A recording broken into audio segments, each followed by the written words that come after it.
Welcome back to the Beer Sherpa, everyone. I am Danimal, and this is... We got Mackenzie here again today. Yeah, Mackenzie's joining me today for our general education regarding beer, otherwise known as Beer School.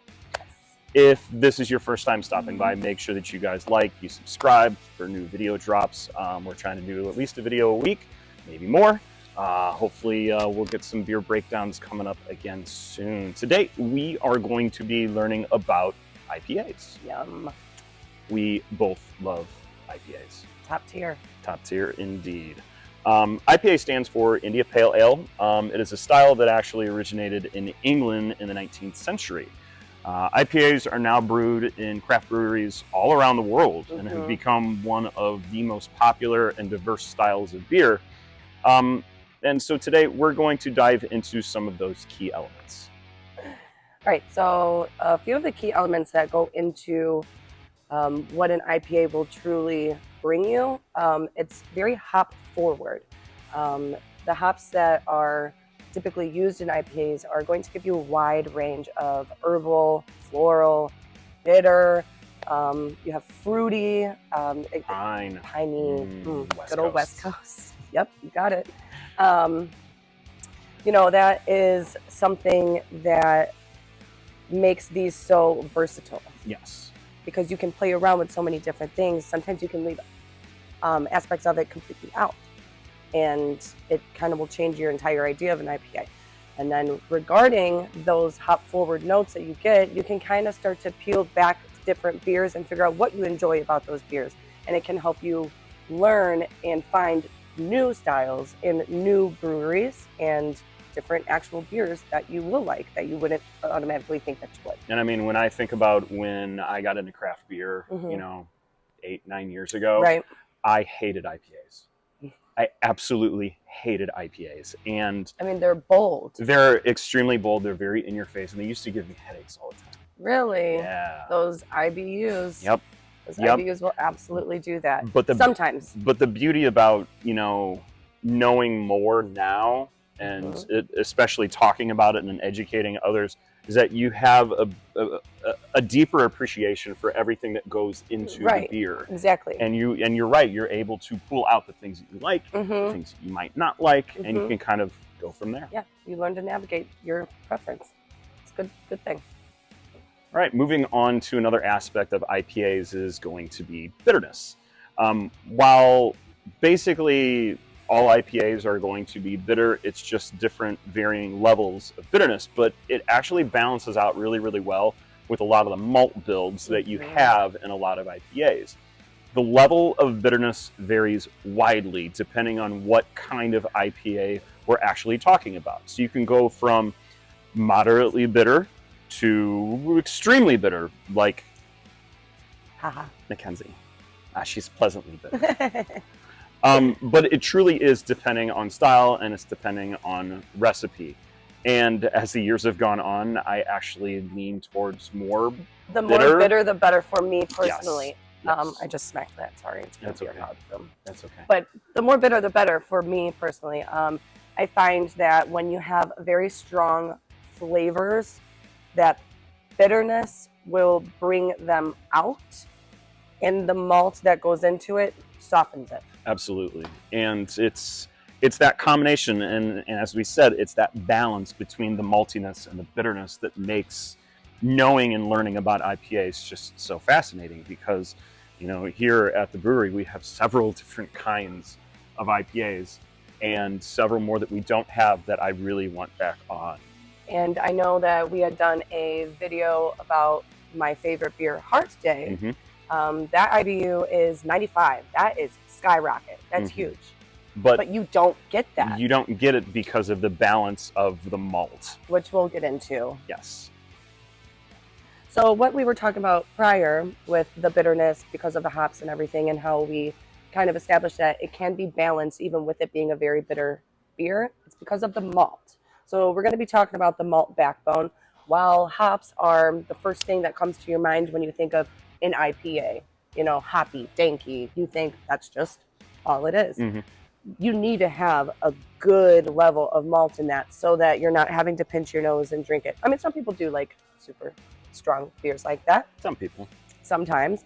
But the balance kind of allows all the flavors to melt together. So you like for the bitterness aspect, you get the herb and the floral. With the maltiness, you get that cracker and the biscuit, the toasty, The caramel. So yummy. So again, that's what makes these crazy high IBU beers super easy to drink. Yes. Sometimes They're made properly. If they're made properly, Yes. like Hard Day and Headshot. Hard Day is perfect, and Headshot is damn near perfect. Yep, absolutely.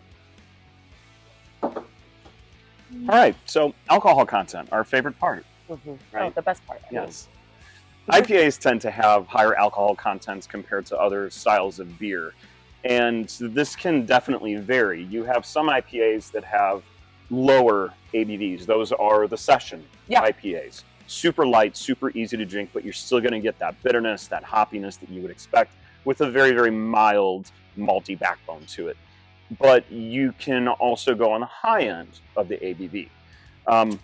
Headshot, for instance. Yep. Headshot's 7.5, 7.6. 7.5, yeah. And it is one of those beers that just does not drink like a beer that's 7.5% at all.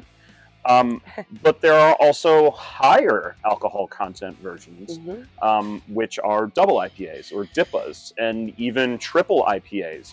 And the alcohol percentages in those beers can be in excess of 10%, like our favorite Hard Day. Hard Day.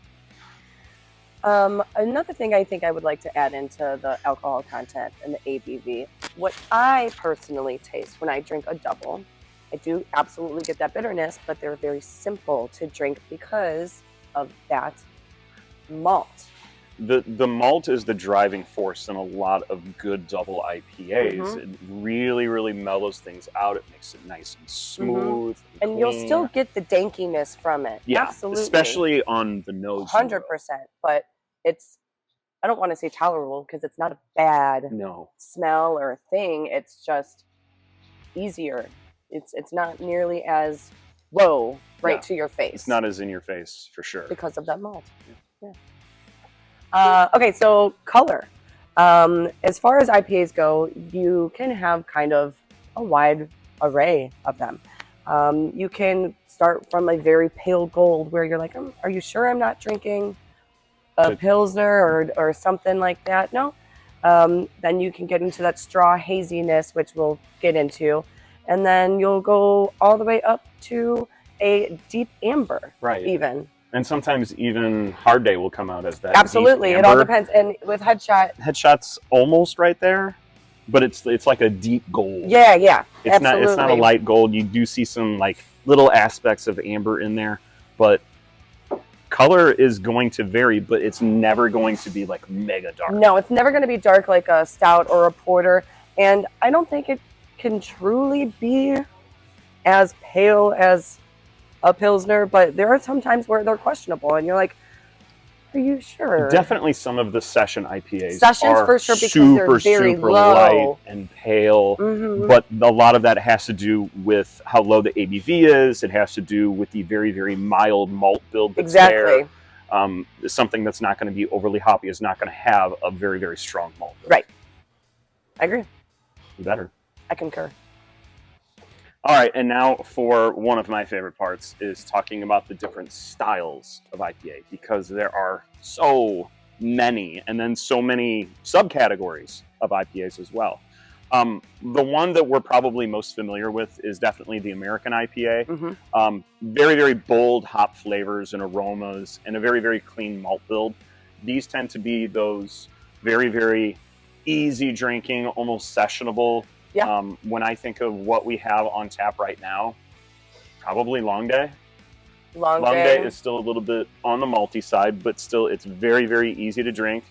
But definitely an American style IPA. And I would also throw Headshot in there as well. Absolutely. I mean, sometimes I really want to stick a little bit of West Coast with it. I do, but I know that it's not because it's just all Citra. Right. Anyways. Next, we have an English IPA. English IPAs are typically a lot more balanced and less aggressively hopped. Stupid English. Sissies. Give them back their I fucking mean, tea. seriously, like, these are the guys that came up with the IPA, and they're not very hopped, or as hopped as American. That just makes us better. Maybe. USA. USA.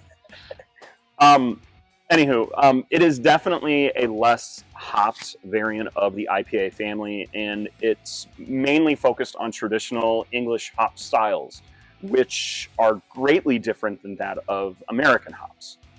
Next, we have New England, and I love New England. Hazies, juicy. Hazies are fantastic. So good.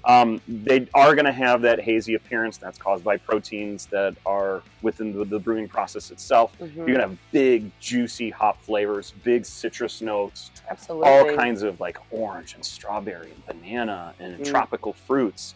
And New Englands are going to have a less bitter taste to them as well. Absolutely. The sweetness from all the fruit that goes in there. Sometimes you can get a little tart. It definitely can. They can get tart depending on, what they're really trying to go through. For instance, our Tropic Thunder. That is a pineapple IPA, pineapple citrus. So that does come forward a lot, but it's still sweet enough, and it's not bitter. It's super sweet, and it finishes so clean with a little bit of like dank. You still get it. Grapefruit, like right on the tail end of it. Oh, because it like curtails the flavor in your mouth. It's like a fresh palate every single time. It's so good. Mm-hmm. But I mean, we have other variants that we do of New England's. Party Business, Obi-Wan. Ooh, that was a good one. That'll be coming out again in May. Sure will. May the 4th be with you. All the time. And I mean, we also do Pink Cowbell, which is technically a New England. Technically, it is, yeah. And Cherry Springer, which are both milkshake IPAs, which are nothing more than variants of New England's. So that's why when you guys have them, for the people who come into our brewery, it's one of the top sellers because of how simple it is to drink and how sweet it is. But it's not overwhelmingly. No, it's not like you're chewing on a piece of candy, but it's sweet enough and it's smooth. Because it is so low in the bitterness. Yep. Next, we have West Coast IPAs, my personal favorite. West Coast. Oh, I love a good West Coast. It's simply really known for its clarity. When you compare to something like I wish we had one on right now. I wish we had old school back. Soon. Old school and new school. Soon. But when you take a West Coast and you compare it to something like a traditional American IPA, West Coasts are practically crystal clear, and that's why I was saying earlier, you get that very, very, very pale gold color on some of the styles of IPAs. And not only is it known for their clear appearance, but also their assertive bitterness, and also their prominent citrus and pininess. And it's not going to be like you're chewing on a tree. No. But it's going to make you feel like you're in a pine forest on the West Coast. It's a very strong effervescence of it. Yes. And that is what I truly love about a West Coast IPA. It'll put you where you want to be. Take you on a trip. Finally, one of the other variants that we've never really played around with is a Belgian IPA, which, we've talked about Belgians on this channel before several times. Belgians are going to be made with that Belgian ale yeast, which is going to bring out some spiciness and also some fruitiness. But the difference here is that with a Belgian IPA, you're also dumping in a bunch of hop. So you're going to have that hop forward that you wouldn't traditionally get with a Belgian style beer. Absolutely. I'm gonna get one of those boys to do it. Get over here. Come here. Get over here. We're gonna plug real quick. Yeah. Whoa! Chris Underwood, everybody. Instant regret, my guy. Instant regret. This guy right here. Hello, everybody. Fucking rock star. Brother Sherpa. Eating Sister hot shit. Ken's. Cutie Chris. There he is. And the guys over there. Love you too. Have a great weekend. Thanks, buddy. Get out of town. So, overall, IPAs are beloved by many beer enthusiasts, including ourselves. And it is known for their complexity, their bold flavors, their wide variety of styles, making them extremely versatile and continually evolving and changing and making a difference and making new styles within the world of craft beer. Brainstorming. Yes, that's what we do best. And the people who like IPAs aren't hipsters either. No. So. No, don't let the beard fool you. Definitely a hipster. How dare you? I'm just kidding. Bullshit. Bullshit. Thank you guys very much for joining us. Make sure that you guys like and subscribe. We will be around again soon, doing some beer drops, doing some interviews, some beer school. Some super cool beers coming out I'm very, looking forward to very it. shortly. And hopefully we'll be back again soon with some more Off Square at night. Bye, guys. Bye.